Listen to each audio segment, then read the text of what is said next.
दिवसाची सुरुवात जर गरमागरम चहा आणि साध्या पण हेल्दी नाश्त्याने झाली तर दिवस ना आपोआप छान जातो. आज आमच्या घरीही असंच झालं.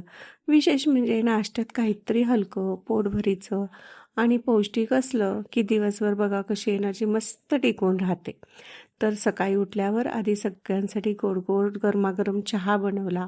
चहाचा एक घोट घेतला की सकाळचा आळस असा झटकन पळून जातो. आज नाश्त्यासाठी केला आहे दलियाचा उपमा. खरं सांगायचं तर आमच्या घरात ना हा दलियाचा उपमा फारसा कुणाला आवडत नाही.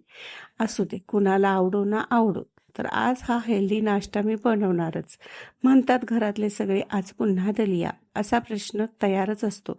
पण दलिया हा खरं तर खूप चांगला पर्याय आहे. तो हलका असतो, पचायला सोपा असतो आणि त्यात भरपूर फायबरही असतं.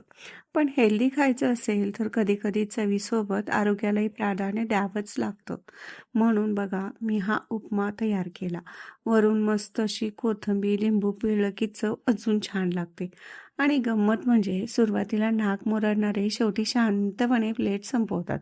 तुमच्या घरीही असंच होतं का हो? एखादा हेल्दी पदार्थ सुरुवातीला बघा कोणालाच आवडत नाही, पण नंतर सगळेच आवडीने खातात. कमेंटमध्ये नक्की सांगा.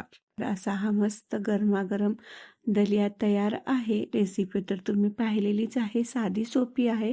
2 वाटी दलिया घेतला आहे. फोडणीमध्ये जिरं, मोहरी, शेंगदाणे, कांदा, मिरची, कढीपत्ता छान परतून घ्यायचं. हळद घालायची.